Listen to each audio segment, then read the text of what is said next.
सॉन्गचं lecture number 6, lecture number 6 आणि lecture number 6 मध्ये आपण स्टार्ट करणार आहे न्यूमेरिकल्स. ठीक आहे. आतापर्यंत 5 लेक्चरमध्ये आपण थेरी पार्ट पाहिला होता, त्याच्यामध्ये आपण फक्त स्ट्रेस काय राहतं, स्ट्रेन काय राहतं हेच समजण्याचा प्रयत्न केलेला आहे. ठीक. आता स्ट्रेस स्ट्रेन पाहिलं, त्यांचे मॉड्युलस ऑफ इलास्टिसिटीजचे 3 टाईप पाहिलेले आहेत. That's it. त्याच्यानंतर आता आपण स्टार्ट करणारे न्यूमेरिकल, फार बेसिक लेवलचे न्यूमेरिकल्स आहेत. असे क्वेश्चन विचारले पण जातात, 2 ते 3 मार्क्ससाठी विचारले जाऊ शकतात. ठीक आहे. बऱ्याच टाईपचे न्यूमेरिकल आहे फर्स्ट चॅप्टरमध्ये. सो आपण स्टार्ट करूया. आपलं फर्स्ट न्यूमेरिकल तुमच्या सॉमच्या सिलेबसचं हे फर्स्ट न्यूमेरिकल आहे. व्यवस्थित लक्ष द्या. सॉममध्ये एक महत्त्वाची गोष्ट, तुम्ही जितकं व्यवस्थित समजून चालाल, न्यूमेरिकल म्हणा, थेरी म्हणा, जास्त काही अभ्यास करायची गरज पडत नाही जर तुमचे कन्सेप्ट क्लिअर असले तर. ठीक आहे. इंटरेस्टिंग सब्जेक्ट आहे फार, फक्त तुम्ही इंटरेस्ट घेतला पाहिजे. बघा आता क्वेश्चन काय सांगितलं आहे. A bar of length 1.2 metre extends through 3 mm under the action of an axial pull of 2.4 kilo Newton. बघा काय सांगितलं, एक बार म्हणजे रॉड है ना, एक रॉड आहे ज्याची लेंथ किती सांगितली आहे 1.2 मीटर. तो एक्सटेंड झाला म्हणजे काय की त्याची लेंथ वाढली. कितीने वाढली बाबा त्याची लेंथ 3 mm ने है ना. एक्सटेंड थ्रू 3 mm सांगितलंय, तर समजा हा जर रॉड होता तर याची लेंथ 3 mm ने वाढली. कशामुळे वाढली आहे, कारण त्या ठिकाणी आपण काय अप्लाय केलंय, under the action of axial pull. Axial pulling force लावलेला आहे. पुलिंग म्हणजे ओढणारा फोर्स लावलेला आहे. तर त्यामुळे त्या बारची जी लेंथ आहे ती 3 mm ने वाढलेली आहे. आणि कितीचा फोर्स लागला त्याच्यासाठी 2.4 किलो न्यूटनचा. डायग्राम दिलेली आहे, जर माहिती दिलेली राहिली असते तर आपण काढू शकतो. मग मला हे कसं समजलं की हा रॉड सर्क्युलर आहे, मी असा बी काढू शकलो असतो ना. बार ऑफ लेंथ 1.2 मीटर, दोन्ही साइडला फोर्स अप्लाय केला, 2.4 3 mm ने एक्सटेंशन है ना. मला हे कुठून समजलं बघा. नेक्स्ट टाइम बघा समजेल तुम्हाला. Compute the strain in the material. काय फाइंड आउट करायचं आपल्याला की त्या मटेरियल मध्ये स्ट्रेन किती झालेलं आहे. If the diameter of bar is 20 mm. हा इथं समजलं काय, डायमीटर कोणत्या कशासाठी राहतो, सर्कल साठी राहतो है ना. म्हणजे हा जो बार आहे आपला किंवा हा जो रॉड आहे हा कसा आहे, सर्क्युलर रॉड आहे ज्याचा डायमीटर किती आहे 20 mm. And find the stress in the bar. तर स्ट्रेस पण काढायचं आहे आणि स्ट्रेन पण काढायचं आहे तुम्हाला. ठीक आहे. चला मग आता सगळ्यात पहिले काय लिहिणार, गिवन. डायग्राम मध्ये दाखवून दिलेलं आहे बघा. दोन्ही साइडला पुलिंग फोर्स 2.4 1.2 मीटर 20 mm सगळं दाखवलेलं आहे. ठीक आहे. चला गिवन लिहूया. सगळ्यात पहिले मला काय दिलेलं होतं, length of the material. Original length दिलेली म्हणजे कॅपिटल L. किती दिलेलं आहे 1.2 मीटर. Extend through 3 mm. कितीने लेंथ चेंज होणार आहे त्याची, 3 mm लेंथ वाढणार आहे. म्हणजे ही चेंज इन लेंथ दिलेली का, समजलं काय. हे काय दिलेलं आहे म्हणजे चेंज इन लेंथ दिलेली की कितीने लेंथ वाढलेली. त्याच्यानंतर ही लेंथ चेंज करण्यासाठी त्या रॉडवर किती फोर्स अप्लाय करावा लागला, 2.4 किलो न्यूटनचा. ठीक आहे. कॅल्क्युलेट करायचं स्ट्रेन आणि डायमीटर ऑफ द बार दिलेलं होतं तुम्हाला 20 mm. फाइंड आउट काय करायचं आहे तुम्हाला, फर्स्ट क्वांटिटी जी फाइंड आउट करायची ती काय होती, स्ट्रेन. आणि सेकंड क्वांटिटी काय फाइंड आउट करायची आहे, स्ट्रेस. जे तुम्हाला फाइंड आउट करता येईल, कारण जशी व्हॅल्यूज आपल्याला दिलेल्या राहतील त्यानुसार आपण बघूया. सगळ्यात पहिले तर सॉम मध्ये कधी बी लक्षात ठेवा, कन्व्हर्जन फार महत्वाचे राहते. मीटर युनिट सॉम मध्ये चालत नाही. मीटरच्या ऐवजी आपल्याला कायम mm मध्ये करावं लागतं. आणि न्यूटन आणि mm हे पाहिजे बरं, न्यूटन mm. तर आता इथे बघा लेंथ mm मध्ये, इथे लेंथ मीटर मध्ये. सो मीटर मधून mm मध्ये जर करायचं असेल तर 1000 ने मल्टिप्लाय करायचं राहतं. काय सांगितलं, 1000 ने मल्टिप्लाय करायचं राहतं. तर यालाच मी असं लिहू शकतो 1.2 इंटू मल्टिप्लाय बाय 1000 करावं लागलं असतं. 1000 च्या ऐवजी मी काय लिहू शकतो 10⁻³ हे सगळ्यांना माहिती असेल 10⁻³. 2.4 किलो न्यूटन आहे. किलो न्यूटनचं न्यूटन मध्ये परत 1 किलो न्यूटन म्हणजे किती राहतं 1000 न्यूटन ना. जसं 1 किलो म्हणजे 1000 ग्रॅम, तसंच 1 किलो न्यूटन म्हणजे 1000 न्यूटन. तर 2.4 मला न्यूटन मध्ये पाहिजे तर 1000 ने मल्टिप्लाय करून घेतलं, झाले युनिट कन्वर्जन. ठीक आहे. लेंथ झालं आणि फोर्स, जे दोन्ही व्हॅल्यूज चे युनिट वेगवेगळे होते त्यांना आपण दोघांना कन्वर्ट करून घेतलं. आता बघूया आपल्याला काय फाइंड आउट करता येऊ शकतं. ठीक आहे. स्ट्रेनचा फॉर्म्युला काय राहतो, change in length upon original length. म्हणजे मी इथून स्ट्रेन काढू शकतो सगळ्यात पहिले तर, सिंपल है ना. We know that strain is equal to काय राहतं, change in length upon original length. तर स्ट्रेनला कशाने दाखवतो आपण, स्मॉल ई ने. तर चेंज इन लेंथ किती आहे तुमचं 3 mm. ओरिजिनल लेंथ किती आहे 1.2 इंटू 10⁻³ 3 डिवाइड बाय 1.2 इंटू 10⁻³ ठीक आहे. +3 वर जाताना -3 तर E इज इक्वल टू काय होईल 3 डिवाइड बाय 1.2 इंटू 10⁻³ +3 वरती जाऊन -3. नाही जमत कॅल्क्युलेटर आहे, कॅल्क्युलेशन करायचं, जास्त काही टेन्शन घ्यायचं नाही. जसं मी तुम्हाला मेकॅनिक्स मध्ये पण सांगितलं होतं की काय एकापेक्षा जास्त डिजिट असले ना, एकापेक्षा जास्त नंबर्स असले की काय टाकून द्यायचं ब्रॅकेट. असं जे असं ब्रॅकेट कॅल्सीमध्ये टाकून द्या 3 divide by in bracket 1.2 into 10⁻³ तुम्हाला डायरेक्टली स्ट्रेनचं आन्सर भेटून जाईल. आणि तुमचं स्ट्रेनचं आन्सर आलं पाहिजे 0.0025 ठीक आहे. आन्सर काय आलं पाहिजे 0.0025 स्ट्रेन आहे तर युनिट राहील का नाही. नेक्स्ट इट डायरेक्ट कॅल्सीमध्ये टाकायचं 3 डिवाइड बाय मी सांगितलंय की एकापेक्षा जास्त डिजिट्स असले की काय टाकावं लागतं तुम्हाला ब्रॅकेट. इथे हाय का एकापेक्षा जास्त हो कसं आहे बघा 1.2 पण होता मल्टीप्लाय ला 10⁻³ हे फक्त 1.2 राहिला असतात मला ब्रॅकेट टाकायची गरज होती का नाही, किंवा फक्त 10⁻³ राहिला असतात मला ब्रॅकेट टाकायची गरज होती का नाही. पण डिनॉमिनेटर मध्ये एकापेक्षा जास्त नंबर्स आहेत, एकापेक्षा जास्त डिजिट्स आहेत तर तुम्हाला ब्रॅकेट टाकावा लागेल. ईचे पण काम झालं. आता अजून काय पाहिजे आपल्याला stress. Okay we know that stress is equal to काय राहतो formula force upon area. Stress equal to formula काय राहतो फोर्स अपॉन एरिया. फोर्स माहिती का आपल्याला हो, एरिया नाही काढू शकता का हो, कशावरून डायमीटर वरून. सर्क्युलर रॉड आहे ना, सर्कलचा एरियाचा फॉर्म्युला काय राहतो stress is equal to here force per unit area ठीक आहे. स्ट्रेसला कशाने दाखवतो आपण सिग्माने, फोर्सला P ने, एरिया A ने ठीक आहे. P as it is. एरियाचा फॉर्म्युला πr² माहिती आहे तुम्हाला. मग πr² ला डायमीटरला कशामध्ये कन्वर्ट करावं लागेल, सर्कलचा एरियाचा फॉर्म्युला πr² आहे ना, डायमीटरचं कन्वर्जन तुम्हाला रेडियस मध्ये करावं लागेल. किंवा हे करण्यापेक्षा एक काम करा की एरियाचा formula in terms of diameter लक्षात राहू द्या आणि तुम्हाला जास्त करून डायमीटरच दिलेलं राहतात तर सोपं जाईल. एरियाचा फॉर्म्युला आहे सर्कलच्या एरियाचा formula in terms of diameter काय राहतो π/4d². तर sigma is equal to just put down the values now. P ची व्हॅल्यू किती आहे 2.4 into 10⁻³ divide by π/4 into D ची व्हॅल्यू किती आहे 20 mm तर 20चा स्क्वेअर. इथून काय भेटून जाईल तुम्हाला द व्हॅल्यू ऑफ सिग्मा. कसं करायचं नाही जमत आहे ठीक आहे, याला ब्रॅकेट टाकल एकापेक्षा जास्त व्हॅल्यू आहे किंवा याला सध्याच्या स्थितीला तसंच ठेवा, एक स्टेप वाढवून घ्या 2.4 10⁻³ याला कॅल्क्युलेट करून घेऊ पहिले π/4 इंटू 20चा स्क्वेअर किती होतो 400. काय करणार तुम्ही जेव्हा सॉल्व करणार तेव्हा काय करा पहिले π/4 इंटू 400 करून घ्या, जे काही व्हॅल्यू भेटेल ते आन्सर लिहून घ्या आणि मग एक स्टेप अजून वाढवा की याचं जे काही आन्सर येईल ते इथे डिनॉमिनेटरला लिहा आणि 2.4 इंटू 10⁻³ इथं पण एकापेक्षा जास्त नंबर्स आहेत त्याला पण काय टाकणार तुम्ही ब्रॅकेट डिवाइड बाय याचं जे काही आन्सर आलेलं असेल ते एका ब्रॅकेटमध्ये येऊन जाईल तुमचं आन्सर. आणि तुमचं स्ट्रेसचं जे आन्सर आहे ते आलं पाहिजे होतं 7.64 Nm/mm². ठीक आहे 7.64 Nm/mm². कधी कधी तुम्हाला क्वेश्चन मध्ये विचारतात की what is the nature of stress. ठीक आहे काय विचारतात what is the nature of stress. Nature म्हणजे काय की तो कोणत्या टाईपचा स्ट्रेस आहे. आता फोर्स कसा लागलेला आहे मला हे सांगा. फोर्स कसा आहे पुलिंग फोर्स आहे. पुल झालं म्हणजे बॉडीवर काय येतो ताण टेन्शन येतं ना, म्हणजे हा फोर्स कोणता आहे टेन्साईल फोर्स आहे ना. टाइप्स ऑफ फोर्स मध्ये पाहिलं होतं ना, पण हा फोर्स कोणता आहे tensile force.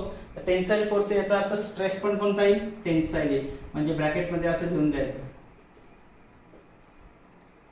Sigma is equal to 7.64 Nm/mm² आणि ब्रॅकेट मध्ये टेन्साईल.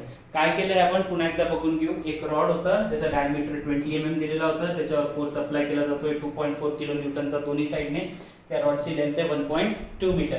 ठीक आहे चेंज इन लेंथ किती होणार होती त्याची एक्सटेन्शन कितीचं सांगितलं होतं 3 mm. म्हणजे याचा अर्थ काय होता की 2.4 kN फोर्स लावल्यावर त्या रॉडचं कितीने लेंथ वाढणार होती 3 mm ने. तर फाइंड आउट स्ट्रेस आणि स्ट्रेन करायचं होतं. मी जस्ट सिम्पली फॉर्म्युले वापरलेले आणि फाइंड आउट केलेले आहे. आता यामध्ये कोणती गोष्ट एक नवीन आलेली, हे एरियाचा फॉर्म्युला काय आहे, π/4d². कशाचा एरियाचा फॉर्म्युला आहे तो, सर्क्युलर रॉड, सर्कलसाठी आहे ना, डायमीटरच्या फॉर्ममध्ये. जस्ट व्हॅल्यूज पुट डाऊन करायचे आणि आन्सर काढून घ्यायचं. काही अडचण असली तर कोणी बिंदास फोन करा किंवा व्हॉट्सअपवर मेसेज करा, तर तुम्हाला नक्कीच समजून देण्यात येईल. नेक्स्ट क्वेश्चन बघूया मग. सेकंड क्वेश्चन आहे बघा, सेम तसाच आहे, काही वेगळा घेतला नाही मी, कारण एक दोन क्वेश्चन सेम टाईपचे झाले तर तुम्हाला समजायला पण सिंपल जाईल. क्वेश्चन काय दिला बघा, a bar of 200 mm long and 20 mm in diameter. बघा आता डायग्राम दिलेली, मला डायग्राम काढायला लागेल आणि मी पहिले काय लिहित चालेल, जसं जसं मी क्वेश्चन वाचत जाणार आहे तसं मी त्याचं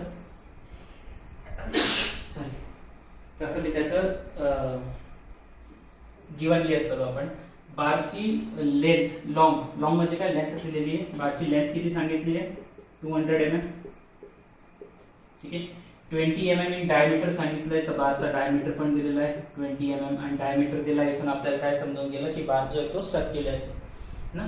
it is stretch by 0.7 mm है ना, by an axial pull of 22 kN. काय सांगितलं की तो बार जो आहे तो स्ट्रेच झालेला आहे. स्ट्रेच झाला म्हणजे काय, खेचला गेलेला आहे. कितीने, 0.7 mm. याचा अर्थ चेंज इन लेंथ किती सांगितलंय, 0.7 mm. आणि ऍक्सियल पुलिंग फोर्स सांगितलाय, खेचला गेला म्हणजे पुलिंग फोर्सच अप्लाय झाला पाहिजे. तर पी ची व्हॅल्यू किती सांगितली तुम्हाला, 22 kN. पुढे calculate the stress, strain and modulus of elasticity. बघा काय काय फाइंड आउट करायला सांगितलंय. फर्स्ट क्वांटिटी कॅल्क्युलेट करायचं आहे तुम्हाला स्ट्रेस, सेकंड क्वांटिटी कॅल्क्युलेट करायचं आहे तुम्हाला स्ट्रेन, आणि थर्ड क्वांटिटी जी फाइंड आउट करायची ती काय, मॉड्युलस ऑफ इलास्टिसिटी.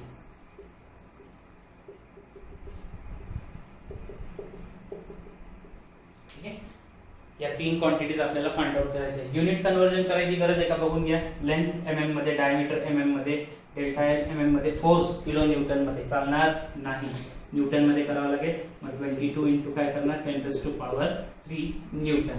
ठीक आहे. डायग्राम ड्रॉ करायची गरज आहे का, करून घेऊ. एक्झाम मध्ये करणार का, नक्कीच काढायची. थोडंसं तुम्हाला बी सोपं जातं आणि एक्झामिनरला बी समजतं की तुम्हाला येत आहे म्हणून तुम्ही डायग्राम काढलेली आहे. फोर्स कितीचा आहे, 22 kN. Here 22 kN. डायमीटर किती सांगितलंय, 20 mm. लेंथ किती सांगितली आहे, 200 mm. ठीक आहे. डायग्राम ड्रॉ झालेली आहे. डायग्राम थोडी व्यवस्थित काढून घ्यायची. मी यासाठी छोटीशी कोपऱ्यात काढली की मला दुसऱ्या साईडला आन्सर लिहायचं, तर तुम्ही डायग्राम व्यवस्थित थोडी काढून घ्यायची. चला बघा, आता सगळ्यात पहिले काय फाइंड आउट करायचं आपल्याला, स्ट्रेस फाइंड आउट करण्यासाठी फॉर्म्युला काय, फोर्स अपॉन एरिया. फोर्स आहे का, हो. एरिया डायमीटर वरून येऊन जाईल.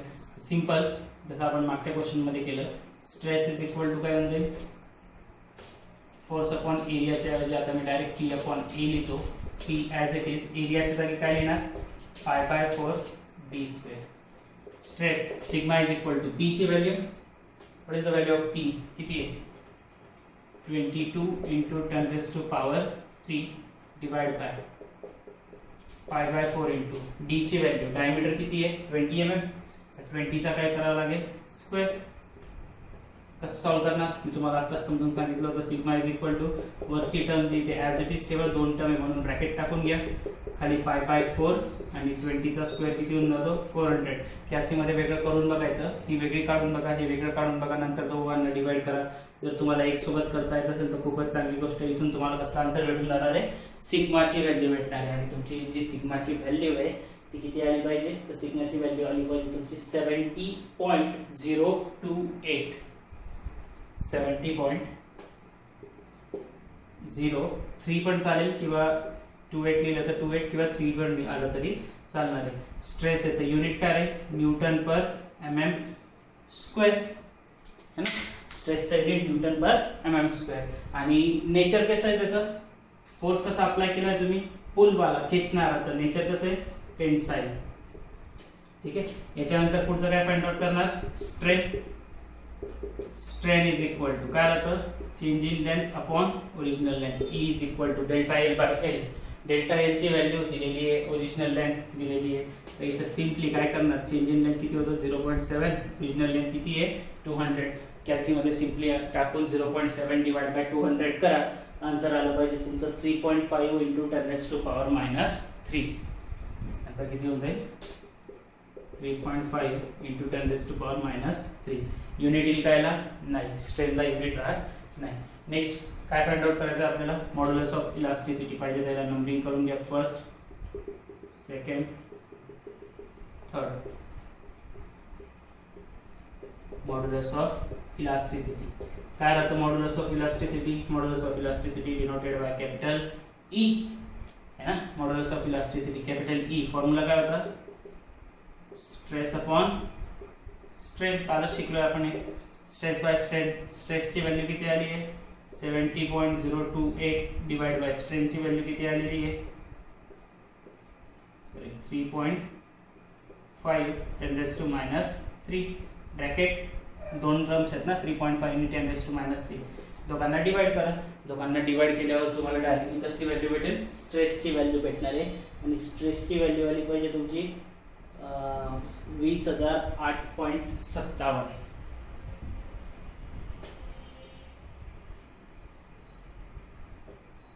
0.57 युनिट काय राहील न्यूटन पर mm². इकडे देऊन देतो मी बघा साईडला.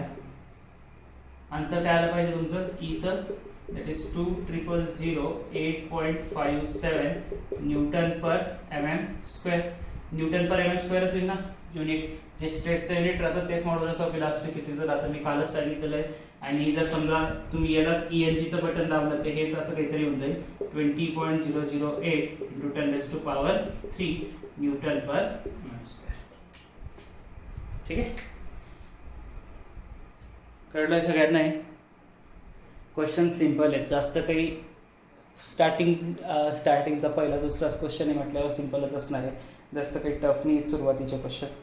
हे कळतं आहे, पण हे कळलं तर पुढे हळूहळू आपण जे पुढे पुढे जाणार आहे जसे जसे टफ क्वेश्चन येतील ते तेव्हाच समजतील, ज्यावेळेस तुम्हाला हे बेसिक क्वेश्चन समजलेले असतील. ठीक आहे, चला अजून एक क्वेश्चन बघू. थर्ड क्वेश्चन बघा. क्वेश्चनमध्ये आता आपल्याला डायग्राम दिलेली आहे आणि एरिया काढण्यासाठी तुम्हाला 3 डायमेन्शन दिलेले आहेत. बघा असे क्वेश्चन कसे सॉल्व्ह करायचे राहतात.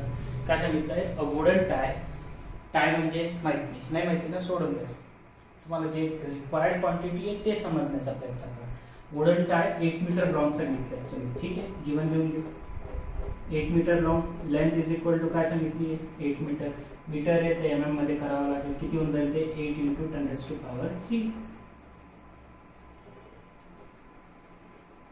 8 इंटू 10⁻³ mm.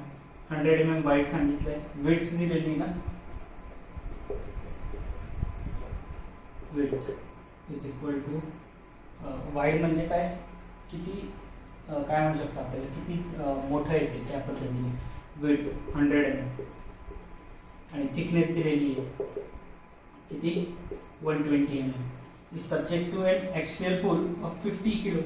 ठीक आहे, पुलिंग फोर्स किती अप्लाय करतोय आपण त्याच्यावर 50 किलो न्यूटनचा. किलो न्यूटन आहे तर न्यूटनमध्ये कन्वर्ट करून घेऊ 50 into 10⁻³. And stretch is 4 mm सांगितलं. स्ट्रेच म्हणजे किती इलॉंगेशन झालं त्याचा फोर्स अप्लाय केल्यामुळे 4 mmचं.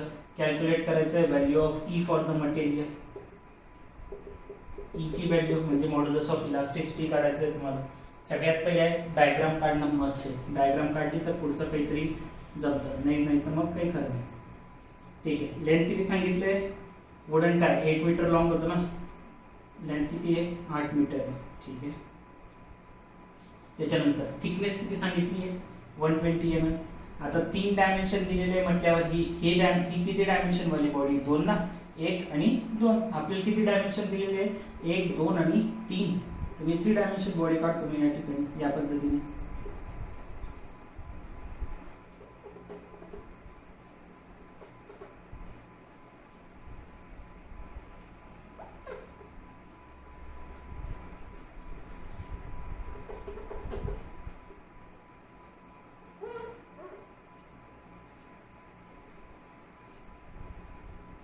ठीक आहे, ओके. लेंथ 8 मीटर होती. विड्थ किती सांगितली आहे 100. तर ही बाजू कितीची असणार आहे तुमची, इथून ही, दॅट इज 100 mm. ठीक आहे, आणि थिकनेस म्हणजे जाड किती सांगितलंय थिकनेस, किती सांगितली, इतर ड्रॉ करा किंवा मग या साईडला बघून घ्या. थिकनेस किती सांगितली आहे 120 mm. ठीक आहे, असंच सांगितलं 8/100/120. आणि काय करायचं याच्यावर पुलिंग फोर्स अप्लाय करायचा. आता पुलिंग फोर्स कुठं लावणार, काय चेंज करायचं आपल्याला, लेंथ चेंज करायची ना. चेंज काय करायचं आपल्याला, त्याची लेंथ ही आहे, म्हणजे ही लेंथ जर चेंज करायची तर इकडच्या साईडने आणि इकडच्या साईडने उडावं लागेल. सो हा एक फोर्स आणि इकडून हा एक फोर्स, असे 2 फोर्स लावायला लागतील. ठीक आहे, कितीचा फोर्स आहे 50 किलो न्यूटनचा, इकडे पण कितीचा आहे 50 किलो न्यूटनचा. सो 50 किलो न्यूटनचे आपण 2 फोर्स अप्लाय केले.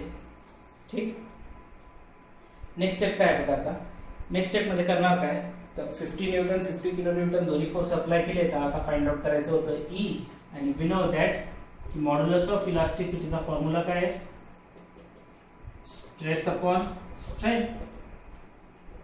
मॉड्युलस ऑफ इलास्टिसिटीचा फॉर्म्युला काय असणार आहे, स्ट्रेस अपॉन स्ट्रेन. तर स्ट्रेस बाय स्ट्रेन काढायचं आहे. तर मग आता त्याच्यासाठी आपल्याला स्ट्रेस आणि स्ट्रेन या दोघांचे फॉर्म्युले माहिती असणं गरजेचं आहे. तर मग स्ट्रेसचा फॉर्म्युला माहिती आपल्याला काय होतो, एक एक व्हॅल्यूज फाइंड आउट करू. तुम्ही पाहिजे तर एक सोबत बी करू शकतात, पण मी सजेस्ट करेन की सुरुवातीचे काही क्वेश्चन तुम्ही एक एक व्हॅल्यू काढा, नंतर थोडी प्रॅक्टिस झाल्यावर दोन्ही एकाच सोबत करून टाकू. स्ट्रेस इज इक्वल टू काय होतो formula, force upon area. Force कितीचा अप्लाय करायचा आहे 50 किलो न्यूटन, म्हणजे 50 × 10⁻³ सगळ्यात जास्त चुका जे स्टुडंट्स करतील त्या करतील एरियामध्ये. मला हे सांगा की जो एरिया तुम्ही अप्लाय केलेला आहे तो कोणत्या सरफेसवर केलेला आहे. एरिया जो आपण अप्लाय करतोय, सॉरी जो फोर्स आपण अप्लाय करतोय तो कशावर करतोय, या पृष्ठभागावर करतोय, या सरफेसवर करतोय, on this surface, here it is. या सरफेसवर आपण फोर्स अप्लाय करतोय. तर एरिया पण कोणाचा घेणार, त्या सरफेसचा, कारण एरिया ही टू डायमेन्शनल क्वांटिटी आहे ना. तर ज्या भागावर तुम्ही फोर्स अप्लाय करताना तो कन्सिडर करायचा. कोणता भाग येतो, ही बाजू कितीची आहे 100 आणि ही बाजू कितीची 120. याचं काही घेणं देणं राहील का, नाही. सध्या फक्त या दोघांचं, कारण ह्या भागावर फोर्स अप्लाय केला, समोरचा बी तेवढंच राहील ना. हे इकडचं 120 आणि 100. तर 100/120 रेक्टँगल आहे म्हटल्यावर लेंथ इंटू ब्रेड्थ एरियाचा फॉर्म्युला राहतो आपल्याला माहिती. मग काय करणार 100 × 120. इथून काय भेटून जाईल तुम्हाला, स्ट्रेसची व्हॅल्यू. स्ट्रेसची व्हॅल्यू इज इक्वल टू काय, मग 50 × 10⁻³ 120 × 100 म्हणजे 12 × 10⁻³ कसं आलं नाही माहिती. कॅल्क्युलेटर आहे, कॅल्क्युलेटरमध्ये सरळ टाकायचं. 2 व्हॅल्यूज येतात, वरती 2 आहे खाली 2 आहे, ब्रॅकेटमध्ये टाका, डिवाइड बाय, हे पण एक ब्रॅकेटमध्ये टाका, आन्सर येऊन जाईल. आणि तुमचं जे स्ट्रेस आहे ते स्ट्रेसचं आन्सर आलं पाहिजे 4.17 Nm². 4.17 Nm². हे तुमचं स्ट्रेसचं आन्सर आहे. ठीक, तर आता याच्या पुढे आपल्याला स्ट्रेस नंतर अजून काय पाहिजे, आपल्याला स्ट्रेन पाहिजे. हे भेटलं एक स्ट्रेस, याच्यानंतर काय पाहिजे, स्ट्रेन. तर strain is equal to formula काय होतो, change in length upon original length. Change in length किती आहे 4 mm, ओरिजिनल लेंथ किती आहे this value. Change in length 4 mm, तर इथे लिहून घेतलं 4 डिवाइड बाय 8 × 10⁻³ तर स्ट्रेन ज्याला आपण स्मॉल ई ने पण डिनोट करतो, तर small E is equal to 4 आणि 8 कटले तर काय होऊन जाईल 2 × 10⁻³ याला सरळ कॅल्सीमध्ये टाकायचं 1 डिवाइड बाय, खाली किती आहे, खाली वरती 1 एकच आहे, खाली 2 नंबर्स आहेत, तर ब्रॅकेटमध्ये टाकायचं आणि आन्सर काढायचं. आन्सर आहे तुमचं 5 × 10⁻⁴. काय येतं आन्सर 5 × 10⁻⁴. स्ट्रेन, तर स्ट्रेनला युनिट राहत नाही. आता दोन्ही व्हॅल्यूज माहित पडले तर आपण ई ची व्हॅल्यू काढू शकतो. तर ई इज इक्वल टू काय जातं स्ट्रेस अपॉन स्ट्रेन. स्ट्रेसचा आन्सर आलं होतं आपलं 4.17 डिवाइड बाय 5 × 10⁻⁴. खाली परत 2 नंबर्स आहेत तर ब्रॅकेटमध्ये टाका, इथून तुम्हाला डायरेक्टली ई ची व्हॅल्यू भेटेल. आणि ई चं जे आन्सर आहे ते कशामध्ये येणार आहे Nm/mm², कारण जे स्ट्रेसचं युनिट राहतं तेच मॉड्युलस ऑफ इलास्टिसिटीचं पण असतं. आणि तुमचा आन्सर आला पाहिजे 8340 Nm/mm². 8340 Nm/mm² किंवा 8.3 × 10⁻³ असं पण आन्सर दिलेला राहू शकतो. ठीक आहे, तर आय होप तुम्हाला हा क्वेश्चन समजला असेल. बाकीचे क्वेश्चन जे ते आपण आता नेक्स्ट लेक्चरमध्ये करूया. जाण्यापूर्वी हा एक क्वेश्चन आहे जो तुमच्यासाठी होमवर्कला आहे. क्वेश्चन दिलेला आहे या ठिकाणी, हा लिहून घ्यायचा, हे त्याचे आन्सर आहे. आणि ज्यांचा पण क्वेश्चन सॉल्व्ह झाला त्यांनी मला त्याचा फोटो पाठवायचा आहे व्हॉट्सअपवर. जर नाही झाला तरी मेसेज करा की नाही जमलेला आहे, तर त्याचं सोल्युशन तुम्हाला मी व्हॉट्सअपला पाठवेल. ठीक आहे. तर हा क्वेश्चन सगळ्यांनी ट्राय करायचा आहे. बेसिक क्वेश्चन आहे, जास्त काही टेन्शन घ्यायची गरज नाही. जर नाही आलं तर मग विचारा, मी सांगेल. जर आलं तरी पण एक सोल्युशनचा फोटो काढून मला व्हॉट्सअपला सेंड करायचा आहे. ठीक आहे. हा क्वेश्चन आहे, मी हे त्याचे आन्सर आहे. ठीक. तर आजचा लेक्चर आपण इथंच थांबूया. एक आपण तुम्हाला क्वेश्चन क्लिअरली दिसला पाहिजे म्हणून थोडंसं झूम करून घेऊ. ठीक आहे. हा क्वेश्चन राहील तुमच्यासाठी. A wire 4 mm in diameter, 4 meter long, subjected to axial pull, 1890 न्यूटनचा फोर्स, 3 mm एक्सटेन्शन है ना. फाइंड आउट करायचं आहे stress strain and modulus of elasticity. चलो, so that's it for today. बाकी आपण नेक्स्ट लेक्चरमध्ये बघूया.